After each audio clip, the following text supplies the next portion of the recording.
Assise de la jeunesse, ça fait penser au quartier, nous, les jeunes. Ça évoque un monde où les jeunes auraient une parole qui vaut autant que celle des grands pour pouvoir décider des choses qui les concernent directement. Permettre aux jeunes de pouvoir se réapproprier tout ce qui est citoyenneté, se réapproprier aussi tous les dispositifs qui sont dans leur quartier, leur permettre de s'impliquer de manière concrète. L'interrogation de la jeunesse sur son présent comme un diagnostic et ce qu'il souhaiterait en rapport avec ce qui est possible.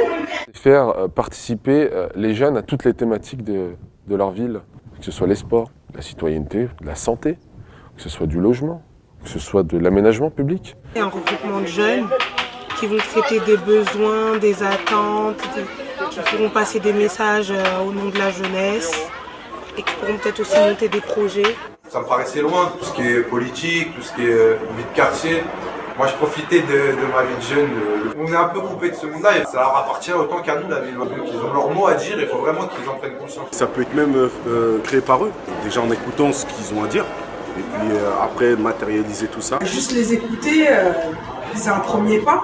Après, si on veut vraiment être efficace, je pense qu'il faut prendre réellement en compte leurs paroles. C'est une démarche globale qui permet à chacun de s'engager un peu à sa façon, pas forcément dans des cadres déjà décidés d'avance. Je pense qu'à partir de cet outil-là, on peut mieux comprendre les jeunes pour pouvoir mieux répondre à leurs demandes et puis se rendre compte aussi des difficultés qu'il y a qu'on ne voit pas en apparence. Recueillir la parole, organiser, construire l'échange. Une volonté politique, une mise en œuvre administrative et un top départ. Ça serait bien qu'on ait une fois par mois sur chaque quartier. C'est sûr que c'est intéressant de réunir tout Montreuil parce que c'est pas les mêmes cités, donc chacun fait sa vie dans sa cité. Et il n'y a pas tout le monde qui se connaît non plus. Donc ça serait bien aussi de briser, on va dire, la barrière cité. Mettre en place des groupes de travail. Et après ces groupes de travail, essayer de faire des restitutions publiques sous forme soit de théâtre forum.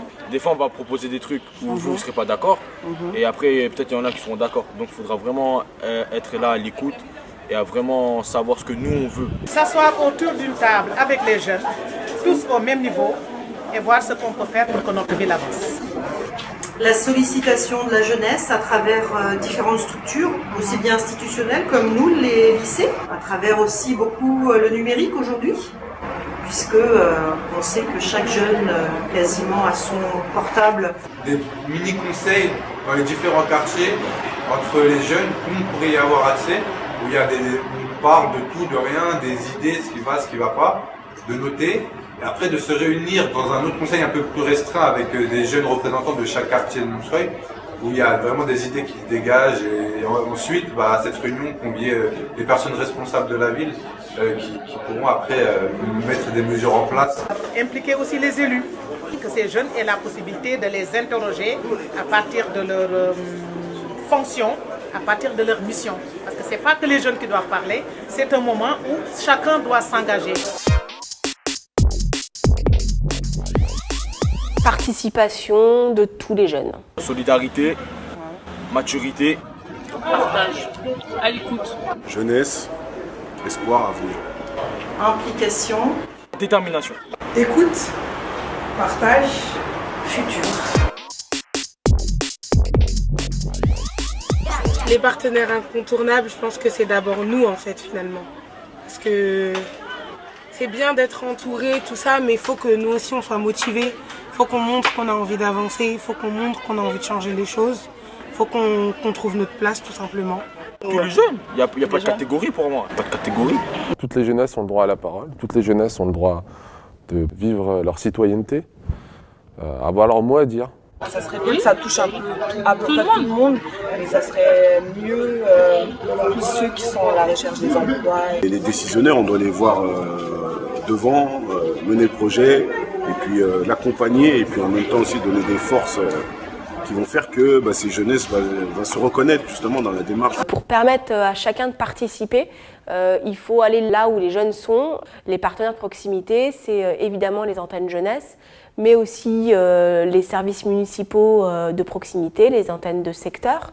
Je pense aussi aux centres sociaux. Des associations qui travaillent principalement sur le pouvoir d'agir des jeunes, sur la démocratie participative. On va citer l'une des plus grandes d'entre elles, la NACEJ. Rue et cité. Les clubs sportifs, les équipements aussi culturels. L'association Léa et toute structure qui se trouve dans le quartier qui accueille des jeunes. Les établissements scolaires, en tout cas pour les classes où il y a des jeunes les plus âgés. Il y a beaucoup de monde qui vont travailler sur le sujet, il y aura beaucoup de travail pour les équipes là. C'est la qualité qui est importante, c'est pas la quantité.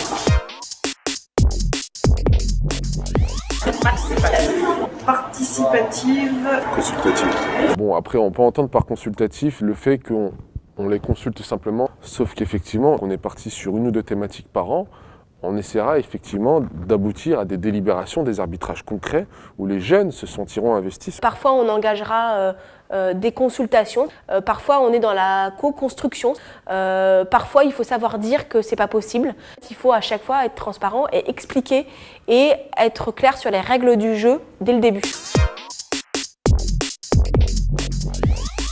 Mener des projets de A à Z et qui vont être valorisés aussi. Parce que ces jeunes-là, si on ne les valorise pas, ils n'y croient plus. Et après, on aura beau revenir plusieurs fois et ils auront un masque et c'est fini. En leur permettant eux-mêmes de construire avec d'autres adultes, construire avec d'autres, comment ils souhaiteraient que ce projet soit mis en place, comment on doit le réaliser.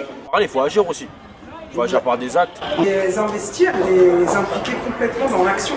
Après qu'on ait 16 ans, voire 17 ans, en fait, on va dire on est lâché dans la nature. Comme il n'y a plus de SMJ. Qu'un jeune qui, à un moment donné, a envie de participer, il puisse le faire.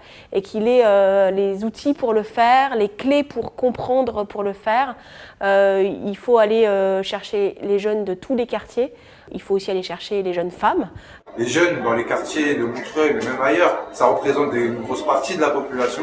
Et c'est le futur, donc c'est eux qui vont habiter le quartier, qui vont contribuer au développement du quartier. Donc ils se sentent responsables et investis. Je pense qu'on pourrait faire un effort tous ensemble pour proposer des choses à la jeunesse. Plus on est nombreux, plus le truc va prendre forme. Vous pouvez compter sur moi. En tout cas, moi je suis là, je soutiens et voilà, si vous avez besoin de moi, je serai là. Moi, quand j'entends assise, j'entends politique et j'aime pas la politique. Non, mais en tout cas, faut changer. Faut pas mettre les assises. Faut pas laisser ça attire pas les assises. On est d'accord. Ça attire pas du tout. On va trouver tous ensemble.